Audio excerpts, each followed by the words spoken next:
Bonjour à tous, aujourd'hui on se retrouve dans une nouvelle vidéo, encore dimanche 15h30.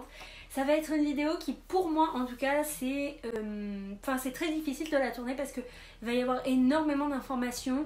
Je vais pas pouvoir tout détailler, c'est sûr et certain, mais je vais au moins pouvoir vous dire ce qu'il ne faut pas faire et ce qu'il faut favoriser, etc. Donc aujourd'hui on va parler de faire la cueillette pour son lapin. On est en confinement, on a 1 heure de sortie par jour. Si vous habitez à la campagne ou quelque chose comme ça, allez vous promener dans les bois, etc. et ramassez. Vous prenez un petit sac plastique avec vous et puis vous ramassez des petits trucs pour votre lapin et il en sera super heureux. C'est parti, je vous laisse avec la suite de la vidéo.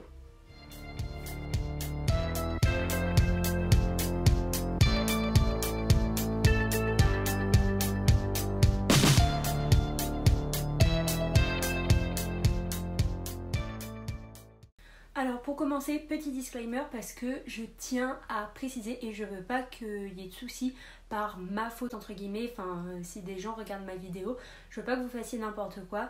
La cueillette pour son petit lapin, c'est à condition que son lapin il ait déjà de la verdure dans son alimentation, c'est-à-dire un lapin soit qui vit à l'extérieur, soit à qui on donne déjà des légumes, etc. qui son alimentation est à peu près faite, etc. Parce que si vous donnez que des croquettes, que des granulés à votre lapin avec du foin et de l'eau et que d'un seul coup vous lui donnez un bon tas de fleurs, de feuilles, tout ça, ça va pas aller du tout.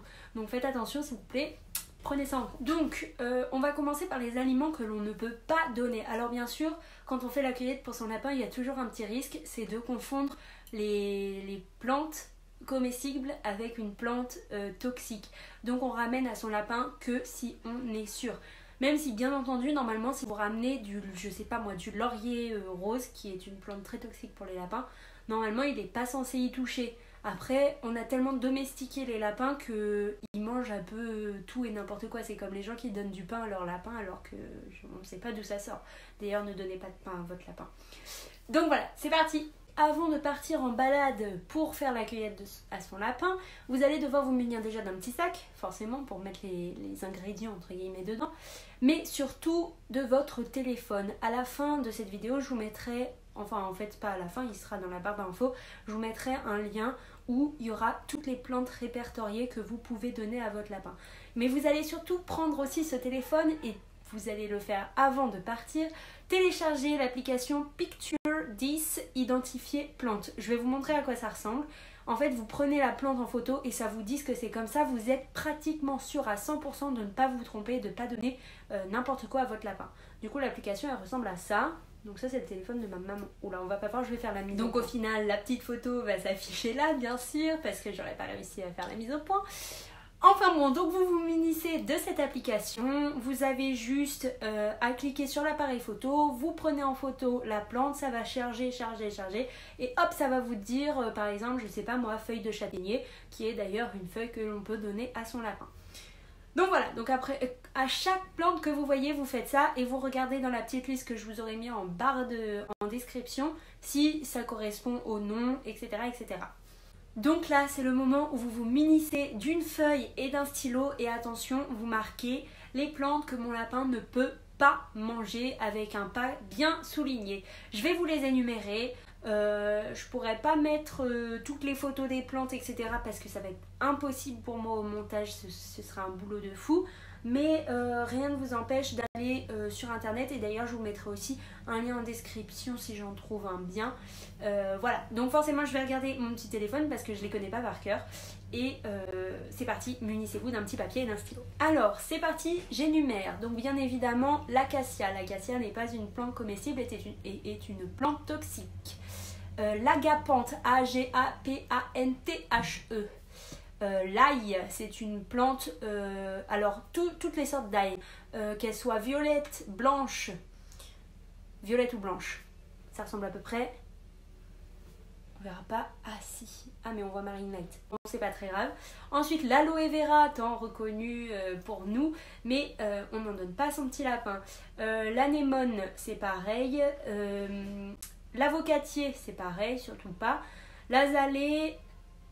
Ensuite, je continue. La balsamine des jardins, ça ressemble à ça. Je savais pas si je devais vous la montrer. Vous verrez rien, de toute façon c'est un peu inutile là ce que je fais. Ensuite, le bégonia, ça en général on en a dans son jardin, ou même du buis, on en a aussi. C'est ça. Alors vous savez quoi, ça, le bégonia et le buis, hop, il s'affiche là, voilà.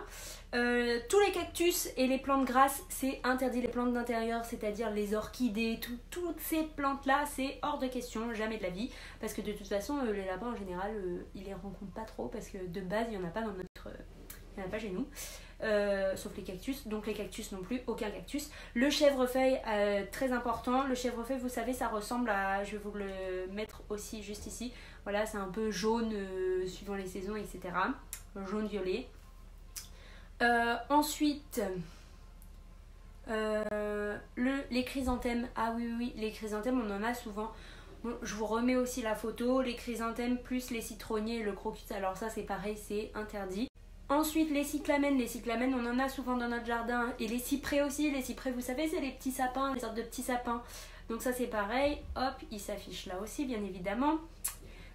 Ensuite, Datura. Bon, ça, je sais pas trop ce que c'est. Digital. Vous pouvez... De toute façon, faut tout prendre en compte. Les figuiers, bien évidemment. De toute façon, tous les arbres à fruits, en général... c'est pas très bon. Alors les cerisiers, alors je sais que dans les commentaires il y en a qui vont venir dire oui mais gna. Enfin c'est pas méchant ce que je dis, mais le cerisier c'est vrai qu'il est déconseillé, mais si le lapin il croise des feuilles de cerisier sur sa route et qu'il en mange, il ne faut pas s'affoler, il n'y a rien de grave, surtout si votre lapin il mange déjà de la verdure. Moi je sais que mon lapin il se nourrit de beaucoup de feuilles de cerisier. J'attends les petits commentaires qui me diront oui mais tu sais c'est pas bien, c'est toxique. Je sais quand même ce que je fais avec mon lapin. Mon lapin, bon ça va faire 6 mois maintenant que je l'ai, ça fait 6 mois qu'il en mange, ça fait 6 mois qu'il va super bien. J'ai demandé l'avis de mon vétérinaire NAC aussi. Il n'y a pas de souci avec les feuilles de cerisier, c'est comme les feuilles de rosier. Alors là c'est pareil, parce que je le dis parce que j'ai eu des commentaires sur les anciennes vidéos où on m'a dit beaucoup ça. Les feuilles de rosier, ça dépend lequel, ça dépend quelle rose, ça dépend quelle feuille de rosier, etc. Donc il faut juste se renseigner et savoir ce qu'on a dans son jardin surtout, et ne pas mettre tout dans le même pot justement. Donc on continue avec les feuilles à ne pas, les fleurs, feuilles à ne pas donner à son lapin. La glycine, vous savez à quoi ça ressemble. La glycine, c'est les petites plantes qui sont super jolies, qui sentent super bon, violettes là. Voilà, donc ça on n'en donne pas. L'hibiscus, l'hortensia, ça vous devez connaître au moins de noms. L'iris, ça aussi vous devez connaître de nom, c'est une fleur violette aussi, pareil. La jacinthe, ça vous connaissez bien, les bulbes là, vous savez, les bulbes de jacinthe. Le jasmin, on n'en donne pas non plus. La jonquille, ça aussi vous connaissez très bien. Le laurier, alors le laurier c'est pas vraiment toxique, mais c'est absolument à éviter. Je parle du laurier normal, hein, je parle pas du laurier rose. Le laurier rose est toxique, ça c'est pareil, c'est hors de question. La lavande, pareil, c'est pas vraiment toxique, mais ça doit pas faire partie de l'alimentation du lapin, donc on n'en donne pas. Le lierre, vous savez, c'est ce qui descend des maisons des fois ou des trucs comme ça. Donc on ne donne pas de lierre, ni de mimosa, ni de lys. Ça vous connaissez aussi de nom normalement. Pas de muguet bien évidemment, vous savez ce qu'on donne le 1er mai. Pas non plus de némésia, c'est jaune. De toute façon toutes les fleurs colorées en général. Ah non, je dis des bêtises, non, n'écoutez pas ce que je dis là. Il y a des fleurs colorées qu'on peut donner à nos lapins. Donc l'olivier, l'oranger, tous ces trucs-là à fruits comme je vous ai dit tout à l'heure. Donc voilà, après c'est à vous de vous renseigner. Je vous ai donné déjà une bonne liste. Vous savez ce que vous ne devez pas donner. Donc voilà, vous savez ce que vous ne devez pas donner. Maintenant je vais vous dire ce que vous devez donner et limite référez-vous que à ça. Et comme ça vous cherchez que ce que vous devez donner au lieu de chercher ce que vous ne pouvez pas donner, ça sert à rien. Mais c'est bien de le savoir quand même, c'est bien d'avoir une petite liste pour être sûr. Donc voilà, maintenant à vos stylos, on liste ce qu'on peut donner à son lapin et ce qu'on cherche surtout dans la forêt et ce qui se trouve à tous les coups. Bien sûr, je vais vous énumérer les plantes les plus communes et déjà avec tout ce que je vais vous énumérer, je vous assure, vous avez l'embarras du choix. Il n'y a pas besoin de chercher autre part pour le moment. Franchement, vous avez de quoi vous occuper et d'occuper votre lapin. Donc, c'est parti, je vous énumère marquez-les et puis vous n'aurez plus qu'à les retrouver. Alors, tout d'abord, l'avoine des prés. Donc vous pouvez aller voir à quoi ça ressemble sur internet si vous voulez. La bruyère, c'est un peu rose, il y en a partout normalement. Les centaurés, toutes les sortes de centaurés, centaurés chausse-pied, centaurés noirs, centaurés des prés, centaurés du Rhin, centaurés scabieuse, toutes les sortes de centaurés. Vous savez, c'est les petites fleurs violettes, c'est violet comme fleur. Donc voilà. Ensuite la chicorée sauvage bien évidemment, les rables, seulement frais et en petite quantité pour les rables, le fenouil sauvage évidemment, les orties, alors on peut donner de la grande ortie, de l'ortie blanche et le reste on laisse de côté. Les groseilliers, donc vous savez c'est les petits trucs rouges, la groseille et bah les plantes, la plante, vous pouvez la donner. Vous pouvez la donner à votre lapin sans souci. Les lambzanes connues, toutes les sortes de lambzanes, c'est pareil, c'est exactement comme les centaurés, c'est un peu violet. Le noisetier, surtout les feuilles de noisetier, ça vous pouvez y aller. Et puis en forêt, il y en a franchement, il y en a plein. Ensuite, le pâturin annuel, donc ça, c'est les champs quoi. Ensuite le poirier, les feuilles de poirier, les feuilles de pommier, ça vous pouvez, pareil pour les pommiers sauvages. On fait attention pour les pommiers qu'on trouve chez les autres, on vérifie, faut qu'on soit sûr qu'ils ne soient pas traités aux pesticides, etc. Donc normalement en forêt il n'y a pas de souci. Le pourpier bien évidemment. Alors les ronces, on peut donner de la ronce et c'est d'ailleurs super conseillé si votre lapin il a la diarrhée, donner des ronces à votre lapin sans en exagérer bien sûr.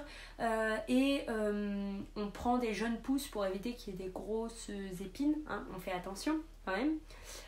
Ensuite, donc des rosiers, oui, les lapins peuvent manger certains rosiers, donc le rosier des chiens et le rosier basique. Avant que je me prenne des commentaires, je le dis encore une fois parce que je m'en suis pris plein, je dis pas sans savoir, je n'emmènerai pas vos lapins vers le poison ou quoi que ce soit. Et en plus de ça, vous savez très bien que sur ma chaîne je m'inspire de la dure vie du lapin, du site de la dure vie du lapin, donc je dis pas n'importe quoi, je fais attention à ce que je dis et je vérifie mes infos. Donc ensuite le trèfle blanc à distribuer en petite quantité bien évidemment, et les fleurs aussi on peut leur passer parce que les lapins ils adorent les fleurs de trèfle. Ensuite le trèfle des prés évidemment, le trèfle des champs et les fleurs. Donc les fleurs de trèfle, je sais pas si vous voyez, vous savez, je sais pas si vous en avez déjà mangé, vous savez c'est une petite plante qui est violette et en fait quand vous enlevez le truc et que vous goûtez, c'est tout sucré. Je sais pas si vous avez déjà... je vous mets la petite photo là, voilà, comme ça c'est plus simple. Ensuite les vignes, alors oui on peut donner de la vigne à nos lapins. On fait attention quand on donne de la vigne, déjà on demande, on va pas piquer de la vigne chez les vignobles, hein, on est bien d'accord. Et en plus de ça, il faut pas ramasser de la vigne qui est traitée évidemment aux pesticides, etc. Donc on fait bien attention avec ça. Ensuite le vulpin des prés, donc ça c'est les prés quoi, enfin c'est un peu tout ce qu'il y a dans les prés.